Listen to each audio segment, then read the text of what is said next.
parler de comment interpréter les différents bougies qui se passent sur le marché. Comment interpréter en fait les bougies sur le marché, simplement.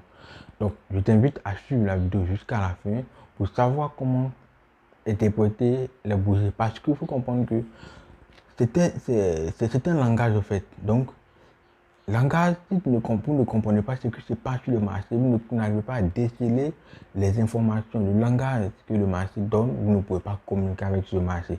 Donc, dans cette vidéo, vous allez apprendre comment communiquer, comment comprendre le langage que le marché laisse à chaque fermeture de bougie et comprendre aussi afin que vous puissiez prendre vos propres décisions sur le marché. Parce que quand vous venez dans un pays et que vous n'arrivez pas à communiquer, vous ne comprenez pas un langage, c'est un frein.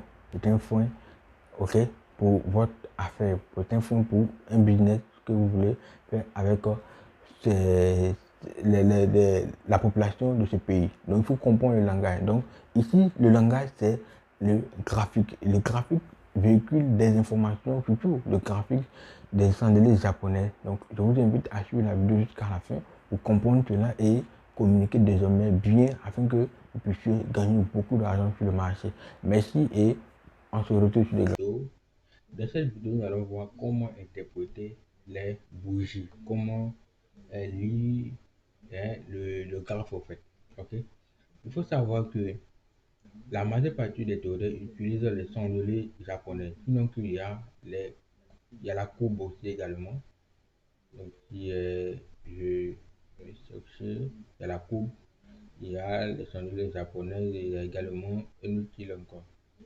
Ok, mais la majeure partie utilise les chandeliers japonais. Voilà, linéaire. Tu vois, non, ça c'est la courbe. Ça c'est la courbe. Vous voyez un peu. Mais si on utilise la courbe pour analyser le marché, ça serait difficile pour nous de s'en sortir parce que on ne peut pas avoir les plus petits détails au fait. On ne pourra pas avoir les plus petits détails. Euh, on va voir que ça monte, ça descend simplement, mais pour le marché, ça sera difficile pour nous de pouvoir déterminer cela. Donc, au lieu d'utiliser ça, nous allons utiliser sonneries japonaises. Voilà, ok, qui nous montre des bougies hein, qui laissent également des informations. Donc, avant de commencer, on va essayer d'aller sur le tableau.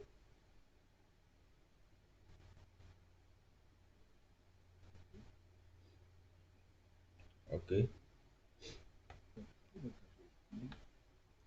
Donc, sur notre tableau ici, voilà.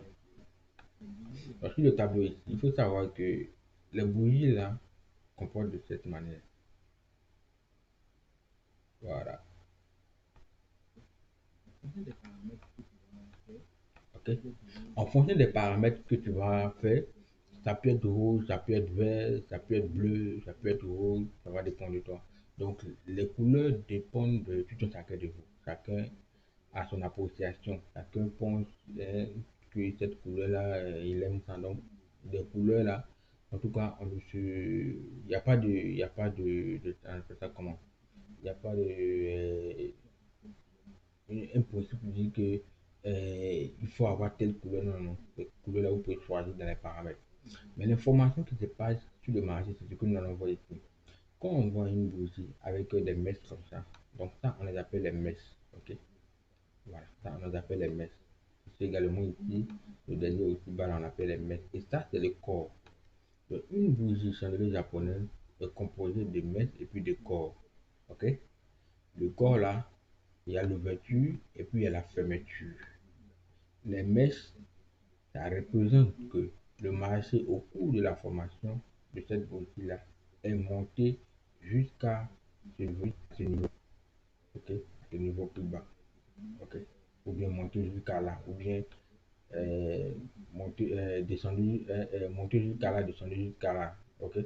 Donc, ça monte un peu hein, l'ouverture et la clôture. Ça, c'est le corps de la bougie. Pardon, désolé, la messe montre que au cours de cette formation de cette bougie, le marché est arrivé là. Mais au final, elle est descendue et elle est venue encore plus bas, peut-être ici, et après elle est remontée là. Mais elle s'est clôturée à ce niveau, où j'ai noirci là.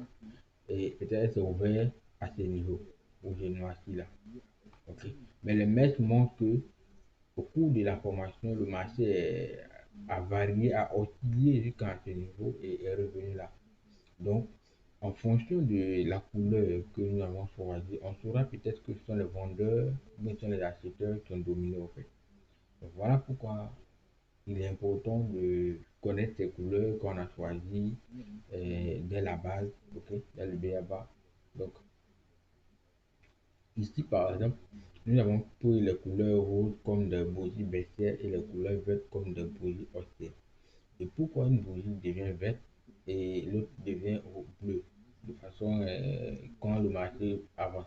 Ok? C'est simple. Sachant que une bougie verte, comprenez qu'une bougie, et une bougie baissière, je ne vais pas parler de couleur, je vais parler de façon générale. Une bougie baissière s'ouvre en haut et clôture en bas. Une bougie haussière s'ouvre en bas et clôture en haut.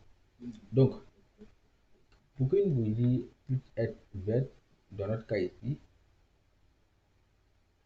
pour qu'une bougie puisse être verte, dans notre cas ici,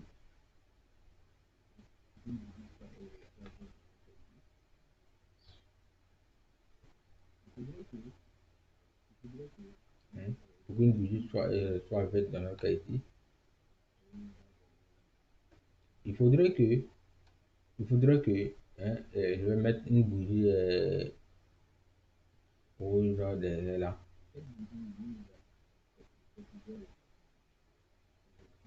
Ok. Voilà. Cette bougie rouge là, c'est ouvert là, ouverture là, et c'est clôturé ici. Je vais mettre C ici. Donc, s'ouvre en haut et clôture en bas. Et en même temps, celui-là prend le relais. Donc, elle devient verte parce que quand elle s'est ouverte là, puisque quand l'autre se clôture, en même temps, l'autre prend le relais. Voilà. En fonction de taille forme que j'allais choisir, en fait. Donc, dès que l'autre s'est clôturé, l'autre a pris le relais. Donc, l'autre prend le relais là. Donc, une fois qu'il prend le relais, en même temps, il commence à osciller, osciller, osciller, et il se clôture au-dessus de la clôture précédente. Donc, si la clôture de cette bougie actuelle là est au-dessus de la clôture précédente, alors elle est une bougie haussière. Simplement que ça. Donc, elle va prendre la couleur en fonction de tes paramètres que tu l'as fait en fait. Ok? Donc, cette bougie là, elle est verte parce qu'elle s'est ouverte là. Donc, ouverture ici. Et elle s'est clôturée ici. Donc, c'est ce qu'on voit sur le graphe en fait. Si au prochain, si il y a une autre bougie qui vient, ok, et qu'elle est rouge, ça montre simplement que lorsque l'autre est clôturé là, elle a pour le relais, et c'est un peu gros, et elle s'est ouverte en même temps, plutôt que dès qu'une bougie se ferme net, se clôture net, je prends le relais. Donc, si elle est rouge, si elle est une bougie baissière, ça veut dire que quand elle s'est ouverte là, elle s'est clôturée ici, en dessous en dessous de la clôture de la bougie précédente. Ok? Donc, voilà pourquoi elle a été baissière. Donc, c'est un peu ça, on va voir ça sur les graphes maintenant.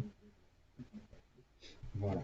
Donc, vous voyez que il y a une suggestion de bougie haussière là, verte, verte, verte là. Tout simplement parce que quand c'est là, par exemple, elle se clôture au-dessus par rapport à la bougie rouge précédente, la clôture de cette bougie verte là a été au-delà de cette bougie rouge. Du coup, elle devient une couleur verte puisque j'ai dit la bougie haussière sont de couleur verte. Et la bougie précédente, la bougie qui a suivi, pardon, et elle s'est ouverte lorsque l'autre s'est fermé. En même temps, elle se clôture ici, ainsi de suite. Mais on constate ici maintenant que il y a une bougie maintenant, il y a une bougie maintenant à ce niveau-là. La bougie verte là, la bougie verte là,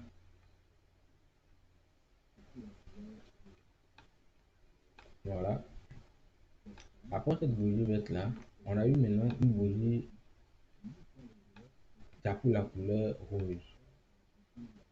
C'est là. Donc, ça montre simplement que quand l'autre est ouvert là, c'est clôturé ici, lui prend le relais et puis se clôture plus bas par rapport à la clôture de la bougie précédente. Donc ça montre simplement que et ce n'est plus haussier que c'est baissier. Donc voilà pourquoi elle a pris la couleur rouge plutôt, puisque dans mes paramètres, ok, dans les paramètres, dans les propriétés, hein,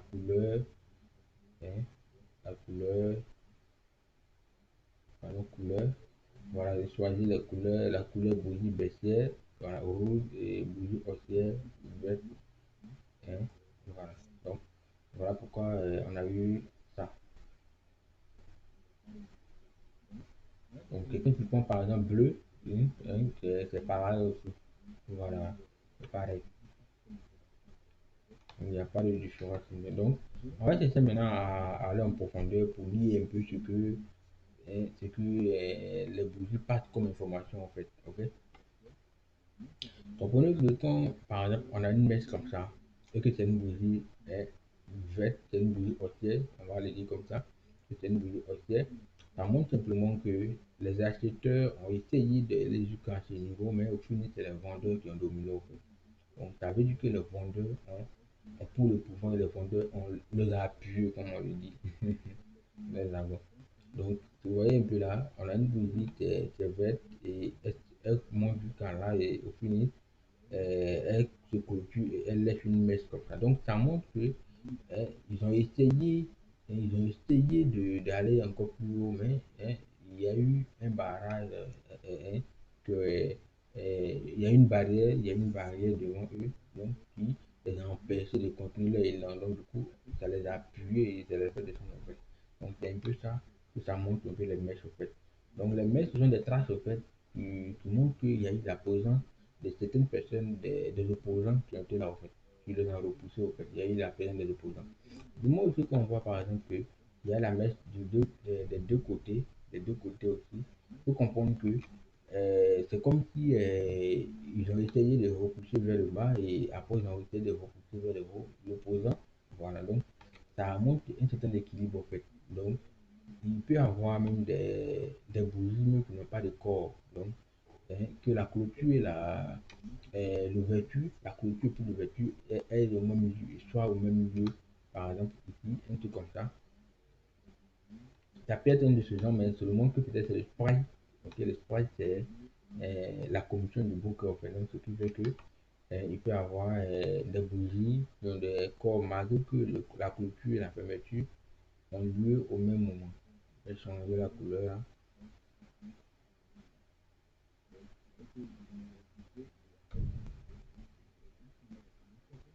Ok, donc voyez un peu. Donc ici, par exemple là, donc vous voyez qu'ils ont repoussé et après ça, ils ont et c'est un combat en fait. Donc comprenez que quand le marché évolue, c'est un combat qui se mène derrière en fait. Il y a d'autres qui ne sont pas vendeurs, d'autres qui sont acheteurs, donc c'est un combat qui se mène en fait. Voilà. Donc il faut comprendre ça, il faut savoir les interpréter, il faut savoir ce qui se passe réellement derrière. Ok, voilà. Et quand vous voyez par exemple des bougies sans mèche sont vraiment pleins, ça veut dire que en tout cas, ceux qui sont derrière ça, ils ont vraiment pris le pouvoir. Ils ont dominé correctement, complètement. Donc, voyez-vous, par exemple, là, ok? Par exemple, là, c'est une bougie, on peut négliger ces mèches-là. Voilà, ça veut dire que même s'ils ont été repoussés un peu, mais ça n'a pas été grand. Voilà, donc, hein, ce genre de bougie-là montre que ce sont des acheteurs qui ont pris le contrôle maintenant, en fait. Ok? Qui prennent le contrôle et qui dominent maintenant le marché. Ok? Voilà. Donc c'est comme ça qu'il faut, il faut analyser et interpréter les informations que les bougies nous laissent au fait. Ok. Donc les chandeliers japonais ne sont pas hasard. Hein. C'est vraiment tant que la majeure partie des théories utilisées. Comme je vous avais dit, hein, il y a le côté coupe, mais côté coupe, c'est vraiment difficile de pouvoir cerner les informations qui sont derrière. En fait. Et les informations que le marché laisse, c'est vraiment difficile. Pourtant avec les bougies là, on a les détails, les plus même trucs négligés, on a les détails même plus profonds. Donc je vous invite beaucoup à utiliser les chandeliers japonais et à analyser, à comprendre un peu ce qui se passe derrière la pochette. Voilà. Et comme vous allez comprendre la lecture, parce qu'il faut comprendre que c'est un langage en fait. C'est un langage.